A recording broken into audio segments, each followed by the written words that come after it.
Muzaffer Şerif. Bu adı daha önce hiç duydunuz mu? Kendisinin yaptığı deneyin Survivor'a konu olduğu söyleniyor. Ama bana soracak olursanız William Golding'in Sineklerin Tanrısı romanını hatırlatıyor. Bu konuya birazdan geleceğim. Ama önce isterseniz Robbers Cave diye anılan bu çok ilginç deneyi gelin birlikte görelim.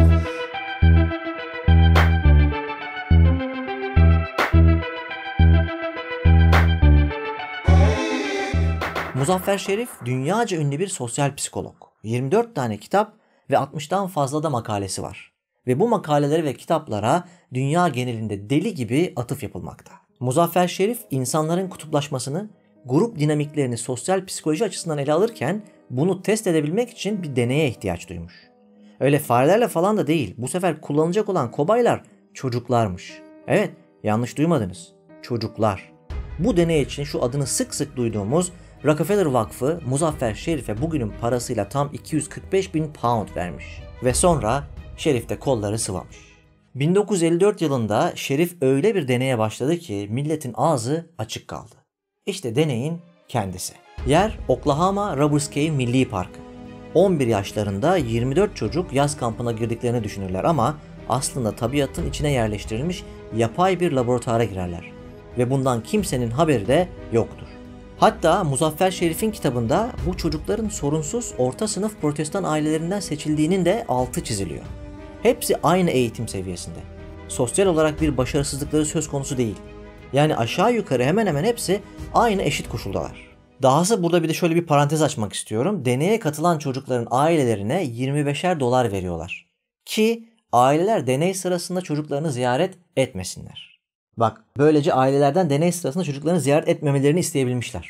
Olay o. Kitapta öyle yazıyor. Adamın kitabı. Ama içine kurt düşer insanın ya. Hadi tamam bak, mesela güvenilir bir vakıf olur, tamam mı? Güvenilir bir kurum olur. Öyle bir şeydir ki, kurumdur ki böyle hani bırak parasını al çocuğu istemiyorum bir daha belli. Bak burada 100 aileye söylesinler 70 çocukları geri istemez ya. 25 dolar. Her aileye veriyor. Gelme diyor, test yapacağım çocuklarına, gelme. Ama şimdi adam Özgürlük Parkı'na gidip de öyle sen gel diye seçmiyor ki. Çok ciddi bir kurum içerisinde bir sürü laboratuvarda çalışan bir sürü akademisyen var. Hepsi toplanmış ve günlerce şeye çalışıyorlar. Bütün hepsinin planı yaratılıyor. Tabii o stüdyo resmen orası. Diyorum ya, Survivor'a konu olmuş. Hakikaten de öyle yani. Survivor'daki yarışma formatını kuruyorlar orada.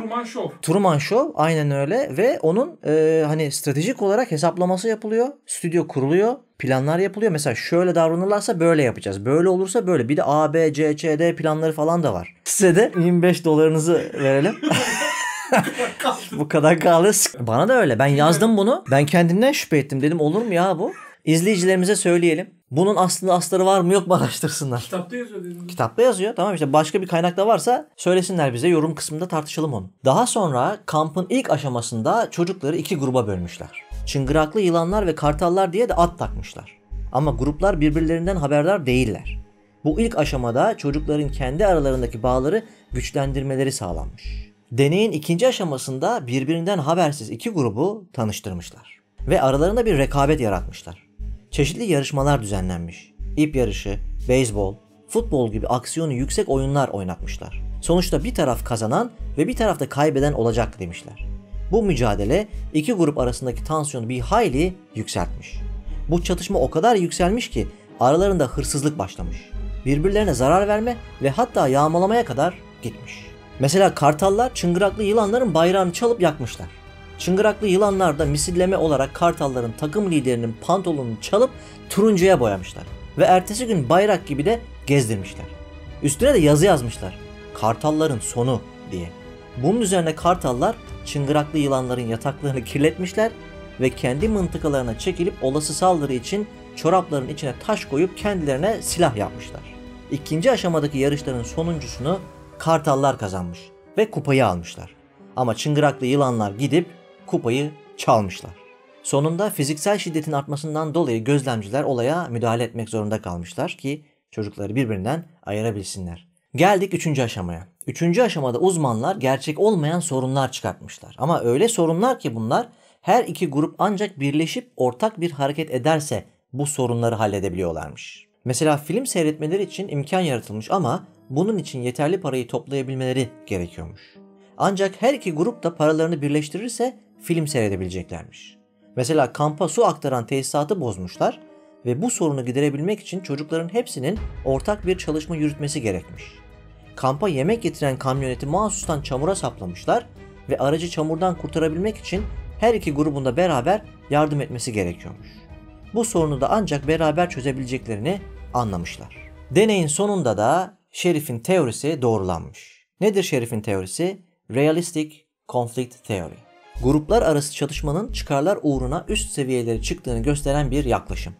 Ayrıca ortak hedefler olduğunda ötekileştirmenin de azaldığını gösteren bir teori. Sonuç ne? Kaynaklar için bir mücadele ve rekabet olursa olumsuz duygular tetikleniyor.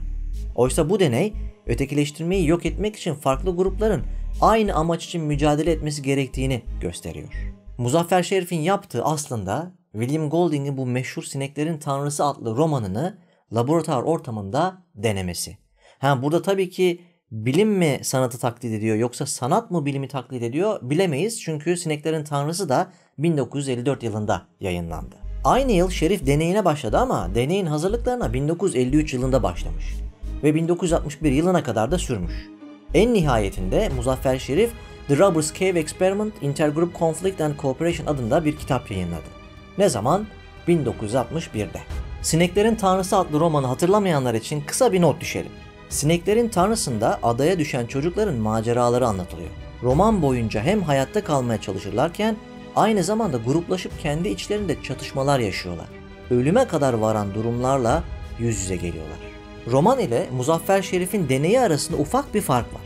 Golding'in romanı çocukların yapısında ne olursa olsun kötücül bir yan vardır demek isterken Sherif'in deneyi bu kötücül yanın insanın hangi koşullarda olduğuna bağlı olarak ortaya çıkabileceğini gösteriyor. Soner Yalçın'ın verdiği bilgiye göre Muzaffer Sherif bu deneyi için nereden esinlenmiş biliyor musunuz? Sıkı durun, Kurtuluş Savaşı'ndan. Soner Yalçın'ın kelimeleriyle söylersek kaybolmuş birlik duygusunu Mustafa Kemal ortak ülküyle sağlamıştı. Yani söz konusu ortak hedefler olunca insan ırkı birlik oluyor. Kutuplaşmak çok kolay. Senin arabandakiler ve diğer arabadakiler. Senin apartmanındakiler ve diğer apartmandakiler. Senin mahallendekiler ve diğer mahalledekiler. Senin sınıfındakiler ve diğer sınıftakiler. Senin dininden olanlar ve diğer dinden olanlar. Senin partinden olanlar ve diğer partiden olanlar. Senin ülkendekiler ve diğer ülkedekiler. Senin ırkından olanlar ve diğer ırktan olanlar. Senin mezhebinden olanlar ve diğer mezheptekiler. Dünyalılar ve uzaylılar. Nerede bitecek bu ötekileştirme Allah aşkına? Ne diyor Nazım Hikmet Davet adlı şiirinde? Dört nala gelip uzak Asya'dan Akdeniz'e bir kısrak başı gibi uzanan bu memleket bizim. Bilekler kan içinde, dişler kenetli, ayaklar çıplak ve ipek bir halıya benzeyen toprak, bu cehennem, bu cennet bizim. Kapansın el kapıları, bir daha açılmasın. Yok edin insanın insana kulluğunu, bu davet bizim. Yaşamak bir ağaç gibi tek ve hür ve bir orman gibi kardeşçesine, bu hasret bizim. Kafamı ne yana çevirsem her yerde görüyorum bu ötekileştirmeyi. Ve dünyanın her yerinde de böyle. Bir düşünsenize etrafınızdaki o savaşları, sorunları, kavgaları. Uydurma hedefler peşinde kaç tane ötekileştirmeden geçtik? Bir hesap etsenize. İşin daha da ilginç yanı, bize bu hedefleri kimler veriyor? Gördük işte. Muzaffer Sherif'in deneyinde insanlar aynı amaç için yol aldığında sorun kalmıyor. İyi de peki o zaman neden bunca çatışma? İnsan dediğin huzur ister, sağlık ister, refah ister. Hepimiz aynı yolun yolcusu değil miyiz? Yoksa biz de ülkelerle, ırkçılıkla, cinsiyetçilikle, dinlerle, sınıf ayrımcılığıyla paramparça olmuş bir deneyin içindeysek ve daha da kötüsü bunu bilmiyorsak